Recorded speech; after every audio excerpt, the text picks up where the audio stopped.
Good evening, everybody. Welcome back to another episode of the Faithful Dogs podcast. I am Tyler Johnson, joined by Jack Robinson. Jack, how you doing tonight, man? I'm good, man. There's always As something good to as I talk can about be. with As good as I can be right now. there's always something to talk about with these Cleveland Browns. Never a dull moment. First and foremost, if you're joining us tonight, we want to thank you for your time. We know it's over the holidays, but we hope you and your family had a Merry Christmas and stayed safe during this time. Jack, I know you were at the game on Saturday and you were alive, so I am alive. I somehow that's a good survived. that's a good sign. The fact that you made it to us here on Wednesday, but it's a good jam-packed show tonight. Before we get to any of that, we do want to just take a second here from our sponsor, Underdog Fantasy. What's up, everybody? We know that daily fantasy never stops, and Network 216 is proud to be a partner with Underdog Fantasy. Very simple to use. All you have to do is go to underdogfantasy.com and you will just click the sign in button. You'll create an account if you haven't done so already. If you've not created an account, it'll ask you to enter code 216, and they will double your first deposit up to $100. Underdog Fantasy, live draft lobbies that you get to compete with you and your friends. It's no salary cap like DraftKings and FanDuel. You get to go to a draft lobby, pick the players you want, or you can do daily pick'ems, which give you access to all the NFL and NBA games for you to make your picks every single night. Again, go to underdogfantasy.com or use the Underdog Fantasy app on iOS or Android. Use code 216 to double your first deposit up to $100. Sign up today. And Jack, being at that game on Saturday, just kind of talk about, I mean, you could see it on TV, but just kind of for people that weren't at the game, kind of describe the atmosphere and just what that was like on Saturday. There was actually a lot of energy in the stadium. I think people were pretty we're enjoying the cold. Actually, we're just the novelty of it, just playing a game in such frigid temperatures. It wasn't particular, like there wasn't any inclement weather other than wind, which even the wind, once you were in the stadium and they actually took everyone down to the lower bowl, so the wind wasn't even that bad. But I mean, just it was the crowd really showed up. They were really loud throughout the game, and other than the cold, it seemed like everyone was in a pretty good mood for most of the game. Of course, they also ran out of hot chocolate. The toilets didn't work. There was half the things at the concession stand you couldn't even buy. So most people were kind of just sipping on beers the whole game. So it was pretty jolly for the most part from what I could see. Okay, yeah, dude, just watching it on TV, it looked the environment itself just looked completely miserable. I'll just be real. It looked like it was miserable. We were hearing the temperatures, and it's like, oh, dude, I just can't imagine that personally. I Well, can't. I don't know. I don't know how you were able to do it. Like, I get it, like being a season ticket holder and all that, but I was just picturing myself being there, and I couldn't do it. It well, just seemed too painful. the thing is that to go there, you probably had to have an idea of what you were getting into. I mean, the amount of people I saw wearing Carhartts, wearing probably 2, 3, 4 layers, and I mean, even after a while, just sitting there in the cold, you're going to start feeling it. So, I mean, a lot of the times I was trying to just keep myself moving around, but everyone there was pretty excited just to watch football. Uh, you know, Football is king in Cleveland, and doesn't matter what the weather is, rain or shine, freezing cold outside, doesn't matter. People are going to come out and watch the Browns. But yeah, I mean, I could definitely see a lot of people leaving early, and it was kind of like there were a bunch of people leaving, a bunch of people coming in, a lot of people kind of coming in for like one quarter and then leaving, and the seats were kind of free for all. So basically, people were able to kind of come in and sit down wherever they wanted. So there was a pretty decent like turnover like every quarter or so. Okay, that's good to hear. And since this was the last home game of the season, not just for the Browns, but the last one you'll attend this year as well. Mm-hmm. How'd you enjoy it this year, being a season ticket holder? I wish I had not experienced the Jets game, but it was okay this year. It wasn't too bad. I really liked that a lot of the things that they did with, playing a lot of classic music, a lot of sing along stuff. Like, I think that stuff is really good. It gets the crowd engaged. Uh, they had really cool little giveaways every game with their sort of home game posters. Uh, and they had a lot of cool merch this year. So I mean, they didn't do anything particularly crazy. They still just kind of played the same old game with how they treated their season ticket holders. And Mhm. just the crowd in general. And I think that they did a pretty good job. I do think that they should change the third down sound back to what it used to be. It used to be a guitar riff. Now it's kind of just whatever. Mhm. So I do think that they should do that. But other than that, no, I think the fan experience for the games has been pretty good.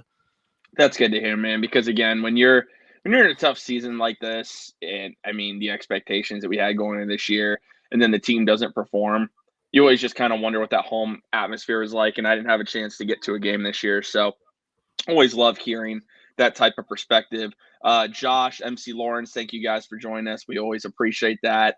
Two guys that we can always rely on for comments, questions. So, but if any of you guys are joining us on Facebook, YouTube, Twitter, if you're on Twitter, we recommend you go over to the YouTube channel. Free to subscribe to the channel. We have giveaways available. We just had one right before Christmas, jersey giveaway. You want to make sure that you guys go ahead and do that. Again, it's free. It's free. And if you would go ahead and drop a like on the video as well, that really helps the channel grow and the YouTube algorithm improve. So we would really appreciate that. Jack, another season ticket holder, says Jose Gonzalez. I don't think I can put it. It's pretty long to put on the screen, but so what I'll do, I'll just read it to you. As a season ticket holder, when I realized Watson was going to be suspended 11 games, I figured their final schedule would be something around 8 wins and 9 losses. So the only game I went to was the Steelers game. I typically love going down to the stadium. If I got tired of going down there and being uh, inundated by Steelers fans or Cowboys fans, or just other fans with fan or other teams with fan bases that really that follow, that's horrible. It's a horrible experience when it happens to your team, basically. Oh So yeah. And I can understand that. I think that a lot of people felt the same way as you did, Jose. Like, there was definitely, if it did seem like, at least over by the opposing sideline, there was a lot more throughout the year. There were a lot more opposing fans in those seats. And I could totally see why a lot of people were probably really disappointed. They didn't really feel like going out of the stadium. Even my dad, who's a diehard Browns fan, he actually skipped out on a couple of games this year because he was either disappointed, or he was like, why do I want to go sit in the cold if they're just, there's not a chance that they're probably going to make the playoffs. Like, so I totally understand like what you're saying. Like, why go through all the trouble when, when, at least at the beginning of the season, it seemed like it was a long shot for us to really have this season mean anything. So yeah, I totally get that. And it definitely was, it definitely was seen when you actually look over on that south side of the stadium, and you see a lot of different colors than just the brown and orange. yeah, and we are going to talk about this game a little bit here. Preview Browns and Commanders this weekend, but Jack, this game on Saturday, I mean, there's no real way around it. You were there in person. I mean, the conditions were pretty terrible. The Browns lost this game 17-10. Keep in mind the Browns did have a 10-3 lead at halftime and were up 10-0 at one point. So, some key points in the game here. One that really stood out to me is the Browns could have been up 14-0. Amari Cooper had an awful drop. I mean, you can say that he slipped, which he did, but the ball hit him in the hands. So Jack, I want your opinion, because a lot of people, including myself, are saying like that's a catch you have to make no matter what. Given the fact Amari Cooper is known as one of the best like catching wide receivers in the league, you expect him to make that catch. Were you? I mean, like when you slide like that, I mean, obviously you're disappointed, but is that a catch you expect Amari to make, or do you give him some leeway given the conditions of the field? See, I would say I give him some leeway because, I mean, catching in the cold, your hands are just probably not working. They're not adequate for catching a ball, especially when you're slipping. But the thing is that if you're a professional football player and you're out there and you only play 17 games, you need to make the most of every opportunity you get, especially in a game like this where every score, I mean, a 2-score lead going into halftime, you basically have like a huge amount of momentum, and like it's going to be hard for them to come back from 2 scores down. So the idea that he dropped it and people want to give him leeway. Like, I understand, because obviously, like, it's cold and look at him. He's not wearing long sleeves, and he slips on ice, on like some slick ice on the ground, or just some like a wet patch or something.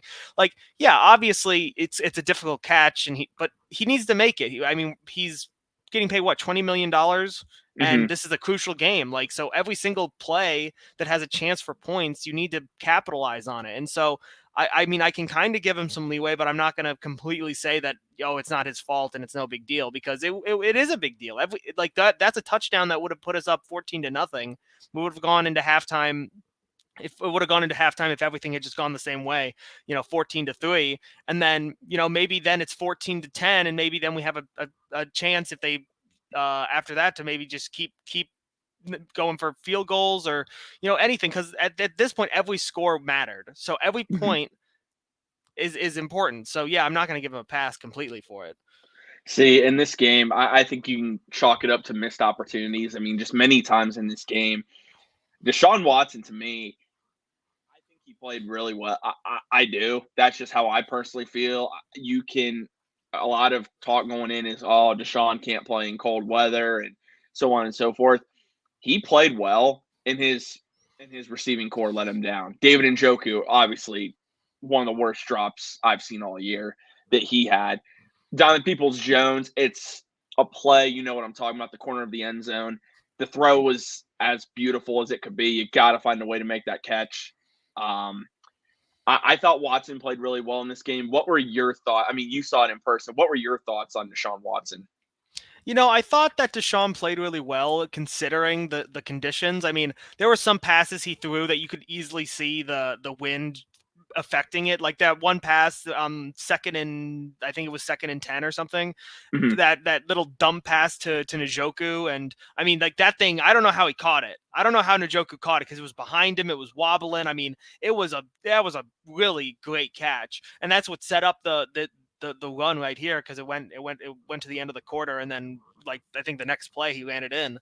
So like, he definitely was affected by the cold, and yet he still was able to make a lot of really good throws. The interception was just bounced off of one of his teammates' chest. It was just an unfortunate circumstance there. And for the most part, like, he was making good throws. I just don't know really how much we can really say that any of the drops or anything were impacted just because he was making a bad throw, and how much of it was just, the receivers were cold. They weren't really expecting a lot of hard passes to come their way, and they just couldn't catch it. And it sucks, but that's just kind of sometimes how the game goes, especially in a cold place like Cleveland. Yeah, and again, overall, I thought it was a solid performance for him. A lot of fans just decide to look at the box score, and that means the guy sucked. And he had 3 passes that were straight to dude's chest and hands in the end zone, and they all got dropped.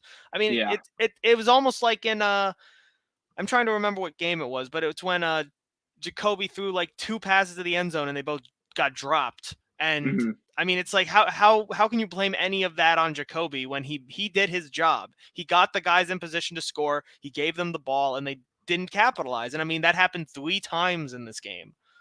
Yeah, it did. Again, we're going to see him again on Sunday, see how he does against Washington, a team that's still trying to compete for a playoff spot. But another topic, and we see it all over social media, Jack, the Browns don't run the ball enough, clearly. Like, especially in weather conditions such as this, where they ran the ball 34 times, mind you, 34 times in this game, averaged 3.6 yards a carry. And if you take away Watson's runs, it's 3.3 yards a carry. Nick Chubb averaged 3.8 yards a carry. Kareem Hunt, 1 yard a carry. Watson averaged 8 yards a carry. What do you say to those people that say the Browns don't run the football enough? Well, I do actually think that they do have, at least in this circumstance, I will say in this circumstance, I think that the Browns did kind of rely on the pass a lot. And I'm not 100% sure why, but I do also think that, if the run game isn't working, you don't keep doing it. unless you maybe change your scheme around, unless maybe the offensive line is more in a rhythm. I mean, the offensive line has just been dreadful the last couple of weeks, even with Yeah. Ethan Postage coming back, even with Jack Conklin getting an extension. The offensive line has just been a real big question mark, and as it currently is, the running game just is not consistent enough to really place your entire offense on. Now, if maybe they had done more of what like kind of the Saints were doing with Taysom Hill and with Alvin Kamara and Wildcat, and they were trying to like just get some wacky like formations going just to get some guys on the outside, because I mean they didn't trust Taysom Hill or Andy Dalton to really throw far downfield or anything. So I mean, if they had maybe come out with that sort of idea and they wanted to do stuff like that to just try to get guys in space, I could see that. But I don't see just, hey, let's just hand it off to Nick Chubb 100 times and just freaking run him into a brick wall and hope that he breaks off, because that just obviously wasn't working. I mean, anyone who was watching the game could see that there were a lot of missed blocks and just broken coverages and guys just getting into the backfield. So yeah, I think that it's justified to say maybe we should have tried more, varied run concepts, but not that we should have just sat there and done nothing but run the ball 60 times. Yeah. So Nick Chubb's runs on Saturday: 0, 2, 4, 4, -2, 5, 6, 1, 4, 0, 11, 9, 2, 0, 0, 9, 19, 7, 1, 9, 0, -3 and 2. It's just not consistent. There's no consistency. Yeah. I mean, it's just it's your offensive line is completely worn down due to injury. A lot of that. Jed Wills now has a back injury. Shocker. So you have Jed Wills now injured. Conklin has not been 100%. It sounds like, I mean, he came back early from that patella injury just to play this year. Clearly, is what it sounds like. Wyatt Teller's not close to 100%. It's basically been reported. You just got Ethan Posick back. We don't even know if he's 100%. Your entire offensive line pretty much is injured. So that makes it really tough on Kevin Stefanski overall, because the Browns, I think, ran the ball plenty in this game. I think also context matters a lot, and I shared this on Twitter. And if you want to follow me, you can follow me at T_Johnson_TJ on Twitter. People are saying the Browns threw the ball way too many times. 31 is Deshaun Watson's attempts. But if you look at that, 11 of those attempts came on the final drive. So before that, I mean, he threw it 20 times before that drive. It is what it is. There were plays there to be made. That final drive, some really great throws. And then at the end, of course, his overall receivers and tight ends let him down. But I think you look at it, Jack, Stefanski's stuck. I mean, I really truly think Kevin Stefanski right now is stuck, because you want to run the ball because that's what your offense is based off of right now. And you have an offensive line that's beat up. You have a running back that is battling injury. Kareem Hunt's Kareem Hunt, and I say that as in he is not the same player he used to be. And you have a quarterback that's playing his fifth game of the season. So that brings me into the next point about Kevin Stefanski, because, Jack, I don't like to talk about it, but we have to, because that's all the buzz right now. With every game the Browns lose, what does that do for Kevin Stefanski long term? Like, I still think he's going to be back next year. I do. Do you believe it's a foregone conclusion that Kevin Stefanski 100% is the Browns head coach in 2023? Or does he really need to have a solid finish to the season to keep his job? I think that the metric they're going to use for him is going to be heavily based on just Deshaun's overall progression. I think especially now that the season is over, that when there's no chance to make the playoffs anymore, that they're going to look very heavily onto, okay, well, what are you going to show us that is going to immediately bring us into next year? Now, I think for sure that he's going to come back next year, but I think that depending on how this season ends, that's going to kind of, justify or give Haslam and the ownership group an idea of like how long of a leash they want to give Stefanski in terms of how he can perform next year. Like if he comes out slow again at the beginning of next year and it doesn't look like the offense is progressing, and it was slow at the end for these last 2 games, there's a good chance that they could be, maybe putting him on the hot seat really early, and we could see like a mid-season change. But if he ends the season well, and then maybe we see like a couple games of them trying to adjust, and then maybe they figure it out. Maybe he has more flexibility. But I think that these last 2 games are mostly just going to be like hey, how much have you progressed? It's been 5 games now. How are you going to get the most out of Deshaun Watson? How is this offense going to change around him? We still haven't really seen a big game. We haven't seen, Deshaun Watson really change this offense into something we haven't seen before. What are you going to put in front of us? It's going to make us, think that we need you to keep leading this team. And yeah, so I mean, if he fails, if we see really bad play for the last 2 weeks, I think that there's a chance that he goes into next year on the hot seat. And if not, then I think maybe he gets a little bit more flexibility moving forward with the first couple of weeks of next year, and maybe he can make it all the way to the end, and we see what happens. But that's how I see it. Yeah. See, I also I put out, it was a thread on Twitter. I believe that Stefanski should be back next year. Have a new defensive coordinator with them. There's going to be probably some other assistant coach turnover as well. He was dealt a tough hand, man. I mean, when originally he came to Cleveland, he had Baker Mayfield at the time. I mean, Baker was coming off a hard year with Freddie Kitchens. Stefanski turned him gave Baker the best season of his career. Kevin Stefanski's never had that true franchise quarterback, if you think about it. And he got it with Deshaun Watson. Now, the issue with that is Kevin Stefanski did not have Deshaun Watson for 11 games. The Browns, with Jacoby Brissett, were hanging around the playoff mix until then. Now, the thing that's going to hurt Stefanski, like I said, Jack, I believe he should be back next year. That's where I'm at. I still believe it. There's a caveat. If this team quits, if this team goes to Washington and goes to Pittsburgh, and we've seen it in Pittsburgh before, and they quit, and I mean like everybody quits, Stefanski will not be back. Because once the play, and I'm not even talking defensive side, I'm taking that out of it because those guys have been quitting all year with Joe Woods. If the offensive guys really start to just go through the motions, man, I think that's it. I really do, because once you lose the entire locker room, there's no coming back from that. Like you can't bring a guy back in that situation, because what you're doing is setting yourself up for failure. Because at that point, he no longer has the respect of the players. So that's kind of where I'm at with it. I believe he should be back. I think, and I'm going to say this, I believe he deserves to be back because he was put in a pretty terrible situation. Well, do you think he has lost any of the offensive rooms yet? I don't think so. You think everyone? Because I mean, we've been hearing from a lot of guys about what the rest of the season means. I mean, David Njoku was talking about it doesn't matter if our season is over, we need to go and we need to keep playing hard for the people who are watching.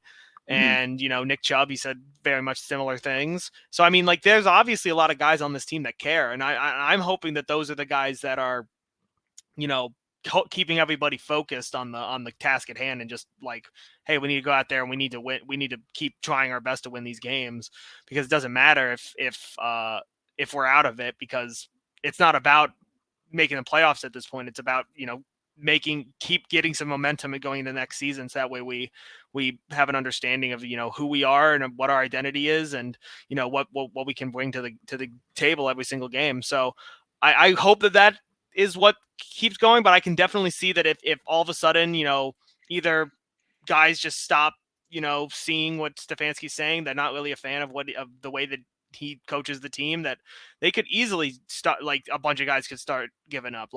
If the offensive line starts giving up, or the wide receivers start being lazy on their route running, I mean, that could be a huge red flag going forward.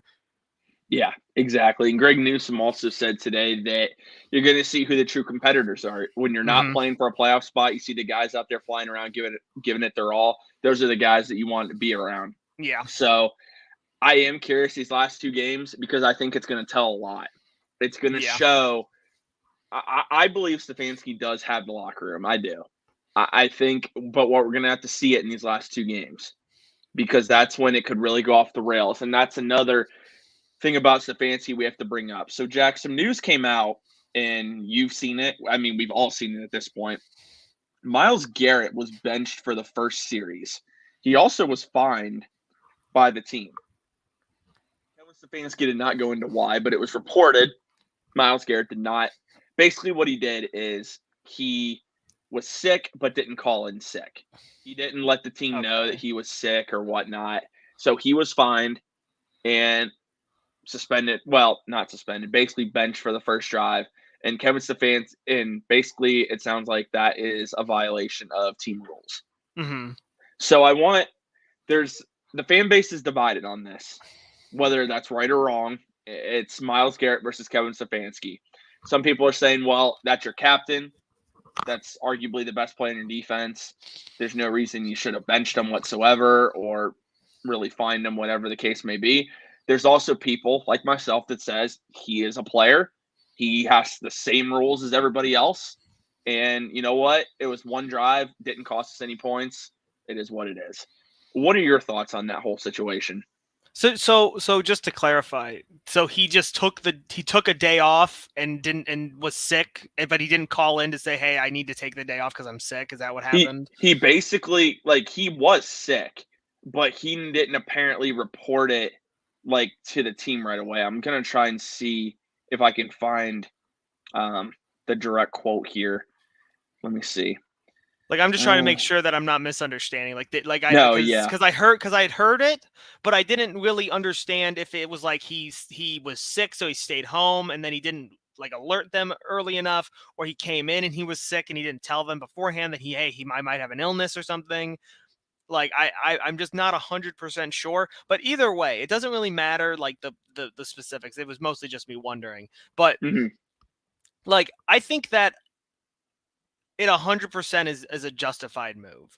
Like the idea that if any player on your team violates any rule, it doesn't matter what the rule is. It doesn't matter how severe the rule breaking is. Obviously, if it's more severe, then even more so, that the players who are your centerpieces, the players who are your captains, those people are held to higher standards than everybody else. So Myles failing to, follow team illness protocol, yeah, of course he should be punished. And yeah, one drive. I mean, a lot of people might say, "Oh, that's not enough." But I mean, how much? What do you want him to get? What, you want him not play the whole game because of one mess up? Like, this was just saying, "Hey, we're gonna hold Myles accountable. We're gonna fine him. We're gonna make it very obvious that, hey, he violated protocol. We're not going to give preferential treatment to anybody just because he's Myles Garrett. Doesn't mean we're not going to punish him for something that could be seen as a small infraction." And it's good because it makes it so that everyone understands that, like, hey, there's accountability here. And everybody here needs to kind of, live up to the standard that we set. Even Myles Garrett, the guy who is a premier player in this league, if he doesn't follow the rules and stick to all the even tiny details, then you're going to get in trouble and you're not going to play the first down for the first drive. Now, yeah, if they had scored points on it, then I could see people being upset about it, but there was no consequence to it. It was completely erroneous. Most people probably wouldn't have even noticed if people hadn't, if all the media folks hadn't started freaking pointing it out. So yeah, I don't care that he was held out. I thought it was the right move. It, instills discipline in the rest of the guys, or at least gives an idea of, what the team expects of their players. And I think it was a good move. I do too, man. Again, you can't have rules for everybody else but your captains or your best player. It's never going to work out well in whatever context you're in. MC Lawrence asks us a question here. Do you think all our key guys want Stefanski back, and does that matter? If let me say this. If Deshaun Watson wants Kevin Stefanski will be the head coach next year. That's how I view it personally. And I think a lot of our key guys are also professionals, and they know that not everything is going to be black or white in terms of like what the issues are. Like, I don't think Myles is looking at Kevin Stefanski saying, like, this is all his fault that we're losing games. And I'm sure he's not looking at Joe Woods. He's like, it's not all his fault that we're losing games either.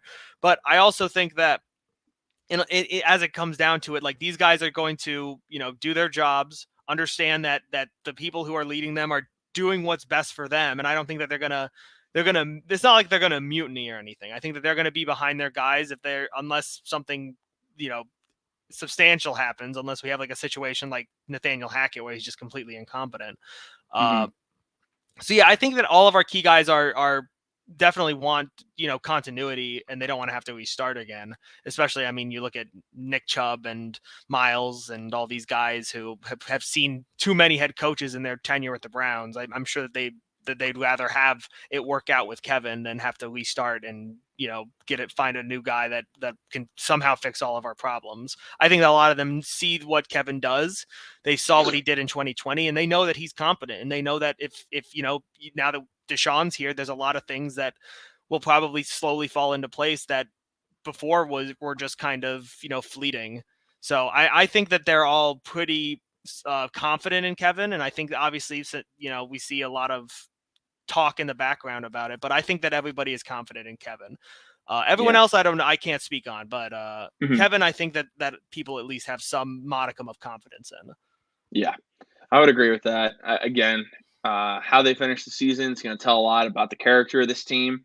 It's going to tell also how much Kevin Stefanski really has an influence over this team too. Mm. So I can't wait to see how they finish the year.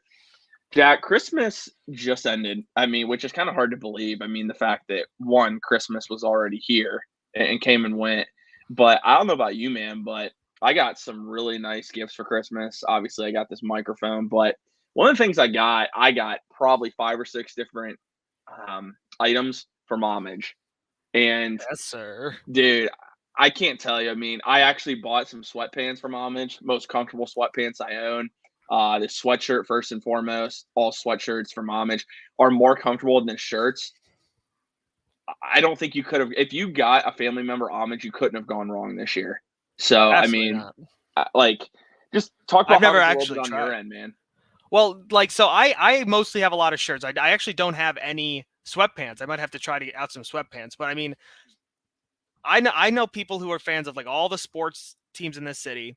It's super easy just to be like, hey, let's find them some cool Guardian stuff, some cool Cavs stuff. And I mean, they just have all of it on there, and it's all a lot of it's retro, a lot of it's modern. So like, you get them these awesome shirts with a lot of variety, hoodies, a lot of variety, and they're all super comfortable. I'm not wearing a Homage hoodie right now, but they're hoodies are super comfortable. They're the most it's crazy how you really think that, oh, it's a hoodie so it's more bulky, but it's not. It's really like soft, flexible. It's some of the most comfortable material that I actually have seen in a hoodie. So I would 100% recommend that if you don't have a hoodie yet, maybe you've only tried their shirts or some of their other stuff, try their hoodies out, because their hoodies are way more comfortable than you would think, considering that, like, I mean, I'm wearing a hoodie right now. It's really thick. It's durable because I was wearing it at work. I didn't want to get it dirt, and I didn't want to get a nice one dirty. So I ended up getting this one. But trust me, I mean, I'm sure that you can attest to that too, Tyler. I mean, you're wearing a sweater right now. The Homage hoodies and Homage sweaters are like the most comfortable sweaters around. Yeah. And just some of the designs too, dude. I mean, like with this here, it's got Brownie on it, Cleveland Browns. Just I mean, absolute. even the Browns don't sell designs like that. Like, so No, only Homage, man. Like, I mean, I have another one that's really close by that I ended up getting for Christmas for Buckeyes here. Let them hear you up north. yes, Like, sir. there's just so much. Homage just has designs for everything. Every team you guys are looking for, Browns, Cavs, Guardians, you name it. Even if you're not even looking for one of those teams, maybe you have family members that, for instance, like my wife and in-laws are Packers fans. They got Packers gear for you. So you guys want to make sure you go to homage.com. The link is down in the description there. Just click it, check them out. They have shirts, sweatshirt. I mean, pretty much whatever you guys are looking for, they got. Even if you just want a beanie, they got some really nice beanies. I actually just ordered one as well. Very comfortable. So be sure to check them out. That's homage.com. And again, we're proud to be partners of Homage. So, Jack, the Browns are moving on. They take on Washington. The Washington Commanders this year have I I don't really know what to say. I mean, because I don't really know what we were expecting from them this year. I think they've been Mhm. average, I would say. They've been an average football team. I think that's safe way to put it. Yeah. And they're still alive in the playoffs. They are making a change at quarterback, going back from Taylor Heineke to Carson Wentz, who, believe it or not, for Washington has actually played pretty well before he got injured. Brian Robinson, Terry McLaurin. I mean, they have some players. Chase Young is now back for Washington. I mean, is this a game Washington still competing for a playoff spot? It's at Washington. How do you expect this game to go down on Sunday? Well, I really am curious how it's going to go down because I think the Saints game was pretty predictable. This one, I'm not really sure exactly what part of the game is going to be the most interesting, the offense or the defense, because the offense is finally going to get a warm weather game for the first time in like 3 weeks. Mm-hmm. The offensive line maybe is getting a little bit healthier now that Posick is there. Maybe Jack Conklin can get a little bit better. Maybe now that the center position is more established, maybe now Wyatt Teller can maybe get back into her groove, and maybe the run game can be a little bit more effective, opening things up for the pass game. But on the same token, the defense is going up against a pretty decent running attack and in my opinion, one of the best receivers in the league in Terry McLaurin. I mean, Brian Robinson and Antonio Gibson are both really serviceable backs. They've had they've made a point to really run the offense through those guys to really set up, their receivers. So I'm really curious to see kind of how the Browns play this out, especially considering that, we were talking about the offensive line, Chase Young coming back, see how, they're able to manage him and how much of an impact he can make in this game, especially considering, again, they are in playoff contention. They are right there, right on the edge of the NFC playoffs. I think this game is going to come down to, like we see every week, man. If the Browns defense can't stop the run, we're not winning this game. Washington's got 2 running, and again, they're not the best backs in the league. I have a lot of respect for Brian Robinson Jr. given what he's dealt with after he was shot. The fact he came back this season at all was crazy. It's a miracle, dude. It's a medical miracle. Yeah. It's so hard to believe. But Brian Robinson Jr., he's the more power back. Antonio Gibson, dude, he is a receiving back. He is a great that is also back. very shifty. They got 2 good running backs. You got McLaurin. You got John Dotson. Curtis Samuel, they like to use him in the backfield too. Man, it's going to come down to if this defense can do anything in the run game. We're going to find out quickly if this defense cares enough to really try and finish the year strong. Yeah, it's going to be evident right away. Washington is going to run the football. And why wouldn't you? Why wouldn't you run the football against the historically one of the worst run defenses we've ever seen? Yeah. So, I mean, look, if you watch last week's game and you say, how many rushes did Taysom Hill have? How many yards did he have? How many times did Alvin Kamara go out of Wildcat? He had a rushing touchdown. And I mean, at that point, you just got to say, we're just going to run the ball until you basically make it impossible for us to, which I don't even know if the Browns can do that. I've seen the Browns load up the box and still get beat. So I just don't even know at this point. If I'm any team, especially the Commanders, who already have a pretty decent, established identity with running the football, I don't see why they would ever go away from that, especially against this terrible Browns defense. Yeah. I mean, and it's not like they're running it for a large gain or anything. I mean, they're averaging 4 yards a carry when they run. Robinson's averaging 3.9. Gibson's averaging 3.7. You haven't played the Browns defense yet. I mean, It's like, if you have by the way, I don't think I need to tell anybody this. If you're in the playoffs and you have Robinson or Gibson, just start them. Just start. Don't think twice. Start them against this defense. Again, we see it every week, man. Part of me doesn't want the season to end because I want to continue to see Watson improve. I want to see how the offense looks. I don't want Browns football to end. At the same time, I want the season to end because we just need it to end, dude. It's just been abysmal from the defensive side of things. And I see Jake Trotter trying to put out a narrative, and you probably saw it too. The Browns are second in EPA. Or maybe it's even first behind the 49ers since week 12. It's so misleading because we can't stop anybody running the ball. Yeah. And I mean, come on, points allowed. That's what we're going to do. We're gonna do points allowed when we had a 3-point stinker from the Ravens, and then a freaking 17-point stinker in a terrible weather game. I mean, that's just not a good stat. Like, why would you over these two games? What an incredible sample size to use, right? The little two slowest games or the two like lowest scoring games of the year for the Browns and their opponent. I just don't get it. I mean, look, I get it. You have an agenda to write, but it's not a good one. Hmm. Yeah, dude. The thing is, like with any numbers, you can always spin them to fit the narrative you want. Yeah. I mean, like for instance, there was a graphic CBS Sports came out with that under Jacoby Brissett, that the Browns offense overall that they were 10th in offensive points per game, Mm-hmm. 23.4. Under Watson, they're last at 9.8. It's incredibly misleading for so many reasons. Like it doesn't factor in the injuries to the offensive line that we had with Posick not even being back that entire time. It's Yeah. not factoring in Watson's first, like literally his first game, and it's not factoring in any other statistics. It's just factoring in points per game, like no drops, no anything. Because also a stat that is accurate is that Deshaun Watson, his receivers, tight ends, and running backs have the second most drops since he's taken over. Yeah. Well, but look, those are convenient stats to leave out for them because they Mm-hmm. very much want to push a narrative about, whether or not Deshaun is actually even a good quarterback. I mean, I've already seen people comparing this to saying, well, is the Deshaun Watson trade really much better than the Russell Wilson trade, as if that is even comparable in terms of the way that they've turned out, considering, where each team started and where they are at this current moment. Mm-hmm. It's so strange to me how obsessed people seem to be with pushing this narrative that the Browns are terrible because of Deshaun Watson. Yeah, it's the reality is, Jack, and I think we're just going to be stuck in this probably for the entire Deshaun Watson's entire career in Cleveland.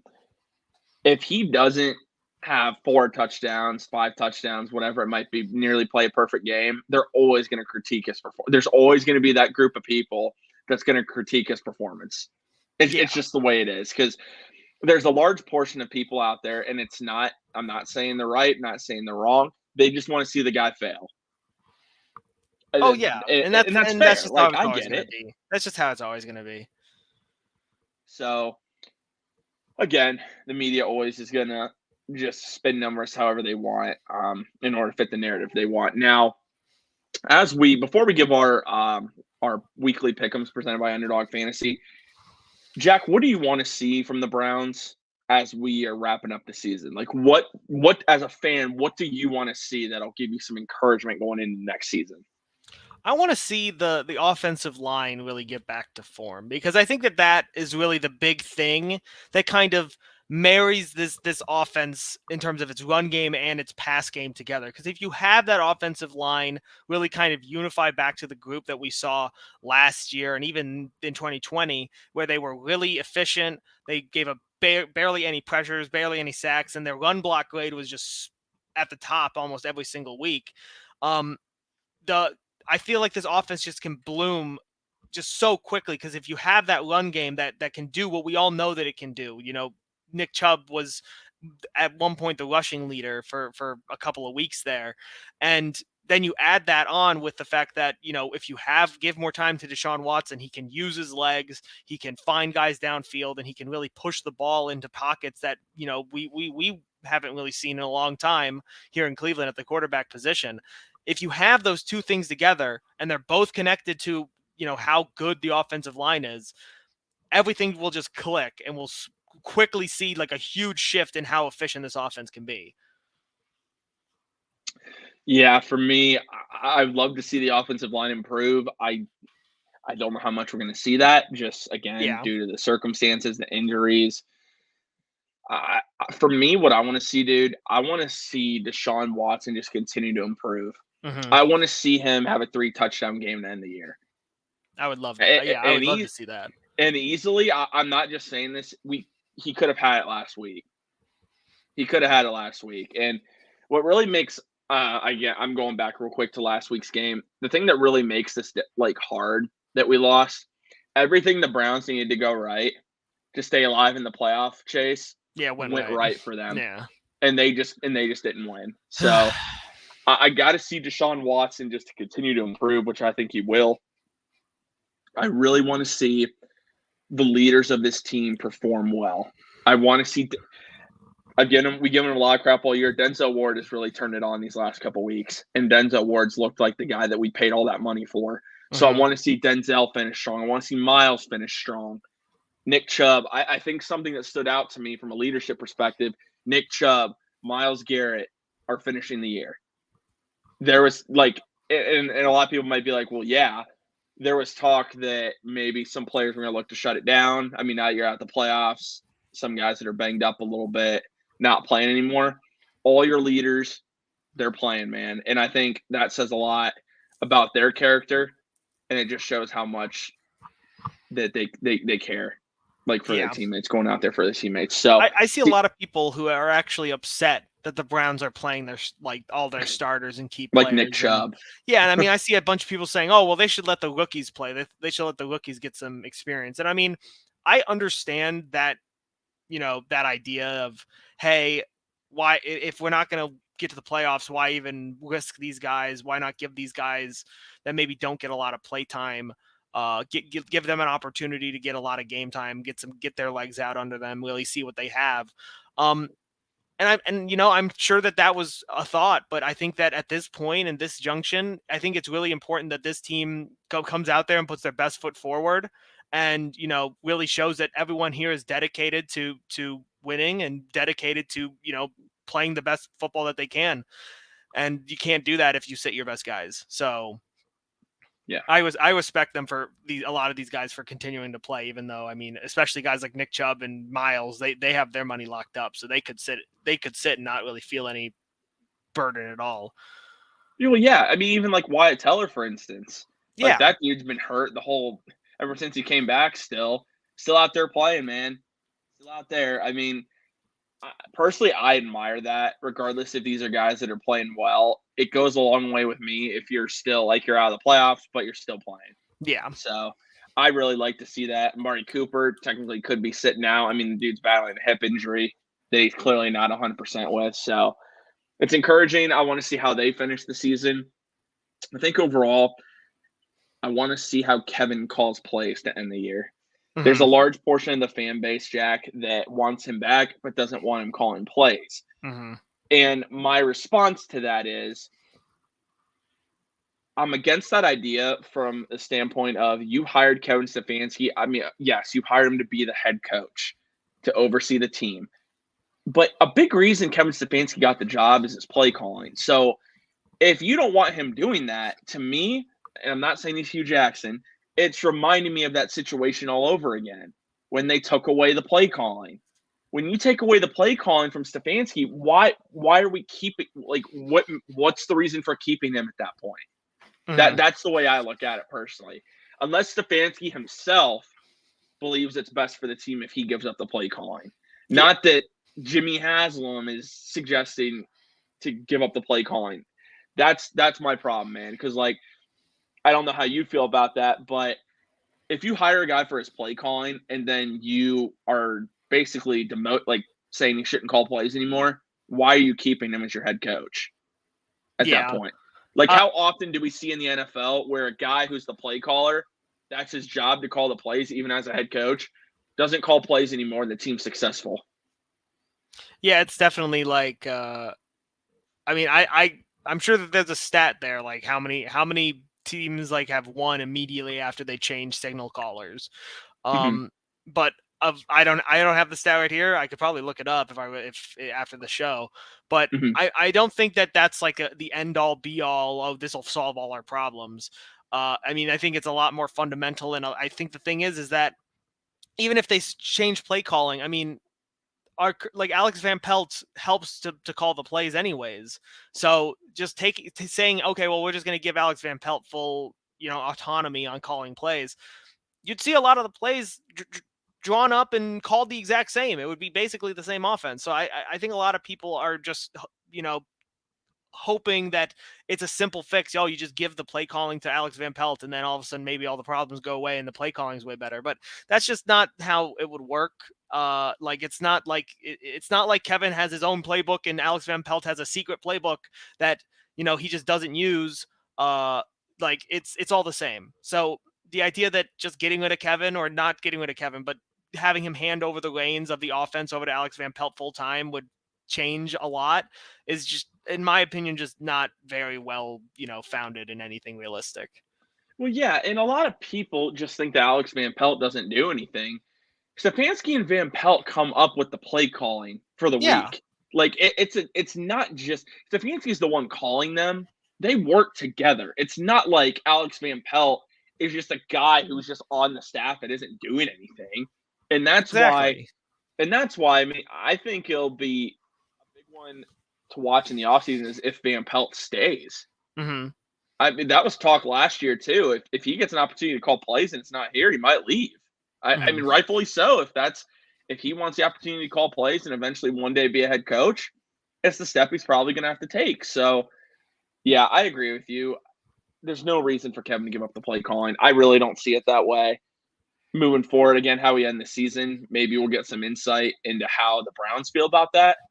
But as of right now, I believe Kevin Stefanski should be the play caller. Yeah. Now, Jack, time to wrap things up here with our weekly pick'ems presented by Underdog Fantasy.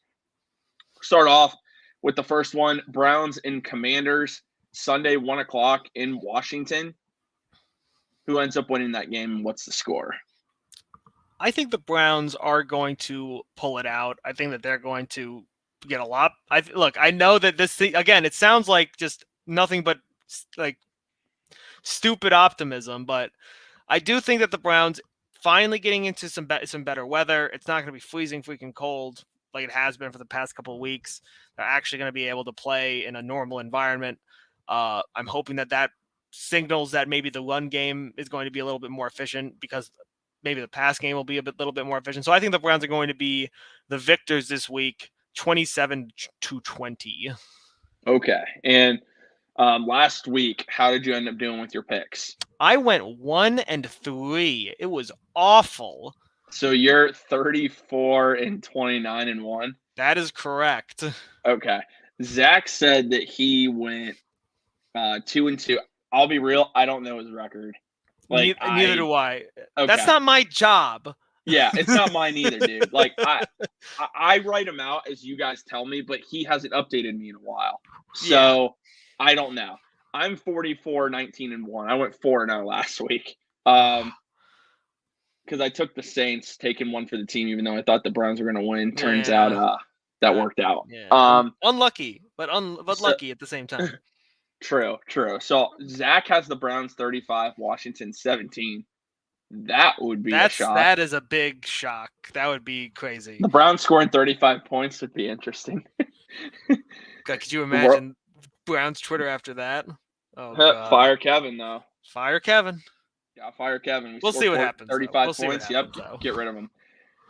So, and I'm not doing this to take one for the team here. I do think the Browns lose this game. Again, Washington's going for a playoff spot. They're still there. They still have the opportunity to make the playoffs. So they have that added motivation. I don't think he's going to light it up, but Carson Wentz does have something to prove after not getting his job back until now due to Taylor Heineke. So I think Carson Wentz is actually going to play pretty well on Sunday. I think Washington's going to win this game. I got 24-17 Washington in this one. So yeah, that's where I can't even boo you anymore. It doesn't matter. It's fine, dude. It's fine. Hey, man, at the end of the day, I'm trying to win the overall, like our overalls. But at the same time, we don't know them all. Like, we don't know Zach, so yeah, whatever. Man, he's been giving me crap all year about, we don't know if his record's correct, and he just forgot his. I know. It's irritating. Man. It's irritating. That needs to be on his New Year's resolution for next year. True. Remember his weekly pick'ems. Okay, so I'm just gonna read off Zach's picks this week. So he's got Dallas, the Jets, and the Bills are his other three. So now you're up, my friend. Who do you got? Give me the Jaguars over the Texans. This is going to be the Trevor The Lawrence finally coming to take over the AFC South game. I'm pretty sure if they win this game, do they take over the AFC South? No, it's set up to where the final. That's why the Titans are That's resting right. players. That's right. Because the final game is going to be. Essentially, it doesn't mean the game on Sunday means nothing for Jacksonville. Oh, but they want to. They still probably want to get that win, especially against the Texans. Yeah. So I think the Jaguars are going to win that game for sure. Okay. All right. That's what I think too. I'm not gonna pick that game though. I'm gonna take. Let's see. Who's another one I can go with? Okay. I don't want to. I never like picking the just completely obvious ones. All right, I'll take one. Okay. I'll take New England over Miami in Foxborough. All right. Tua won't be playing. Yeah, again, dude, that's another. Tua just shouldn't be playing the rest of the season, no matter what. Like it's. There's talk he might retire. I think he should. You can't get 3 concussions in 3 months and say that you're comfortable playing more football. Like that's just not. Well, and one of them was probably the most horrific concussion I've ever seen. Yeah, I mean it was like actually made me sick to my stomach. Yeah, it was that bad. So, okay, yeah, I'm gonna roll with Mac. I can't believe I'm saying this. I'm gonna roll with Mac Jones. Mm-hmm. You see, it's hard because he took a lot of the good ones that were kind of toss-ups, so he's making it hard on me. I do think I'll take the oh god, this seems kind of like a shoo-in one, but the 49ers over the Raiders. I mean, that's going to be I don't even want to know what that's going to be. I mean, it's a Jeff Stidham led team now against the 49ers, who are just red hot coming into this game. I don't think there's going to be really a competition, so I'm kind of taking an easy one here with the 49ers. Yeah, nah, sometimes it's always all right to take an easy one from time to time. I'm gonna go Seattle over the Jets. Okay, you're taking the opposite of Zach. Yep. See, because I agreed with Zach. I think that Mike White coming back is gonna bring the Jets back from the brink. All right. What's your final game?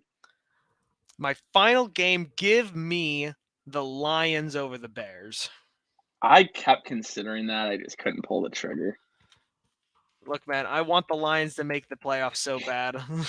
I know it's like a real long shot here, but it is now, yeah. But I really hope somehow the stars align and he gets in there. All right, man. I got one. It's not that I'm necessarily 100% confident in it. Mm-hmm. I'm gonna go the Packers over the Vikings at Lambeau. Okay. I think being at Lambeau definitely does help. And it's at 4:25. It's not a 1:00 game. Kirk Cousins is done, dude. There's no way. The lights are going to be way too bright. It's going to be way too. It's not, dude. I think that might be like a lock it in kind of thing, man. That's like an upset alert right there. Upset alert. I love it. I love it, man. Well, those are our weekly pick'ems presented by Underdog Fantasy. Again, go to underdogfantasy.com. Use code 216 to double your first deposit up to $100. Sports betting's coming here soon to Ohio, January 1st. So great time to get involved with some daily fantasy. But Jack, before we wrap up the show, anything else you want to add, man? It's been a rough year, and it's weird now that the season is like officially over. But it just means that we get to get a head start on next year. So there's nothing wrong with cutting off the old and bringing in the new. So hopefully we have entertained you for this entire season, and hopefully I've given you guys some much needed optimism, because I have a bunch of pessimistic people on this podcast who always think the Browns are going to lose. Oh, they suck. Oh my, they're going to lose every game. And even though I was wrong a lot, hopefully at least my optimism brought you at least a little bit of optimism as well. So I love it, dude. I love it. And yeah, I appreciate everyone that's tuned into the show for 2022. It's been a lot of fun. We've had some great guests. I mean, Alex Wright, Brown's rookie defensive end, was a great guest. We've had Tyvis Powell, who does pregame radio for the Browns. Chris Easterling covers the Browns for Akron Beacon Journal. Benjamin Albright, we had him talking to Sean Watson. I mean, it was a lot, That man. was crazy. It's been quite a year. I can't wait to see what 2023 has in store. I'm hoping it has some Browns victories in store. Because we absolutely need them. Guys, if you aren't following us on already, be sure to follow us on Twitter at FD Podcast CLE on Twitter. We'd really appreciate that. You can follow the network itself at network_216. Be sure to tune in tonight to the Dog Chug, 10 o'clock on the Network 216 YouTube channel. Again, if you're not subscribed to the channel, it's free. So once you're entered in for all the giveaways that we have available to our YouTube only subscribers. So again, if you're not subscribed, go subscribe to the YouTube channel. Like the video as well. Like all the videos on Network 216. It helps the channel grow. It also helps the YouTube algorithm. So we really would appreciate that. Thank you for tuning in to this episode of the Faithful Dogs Podcast. We will talk to you all next week, and go Browns, baby. Like.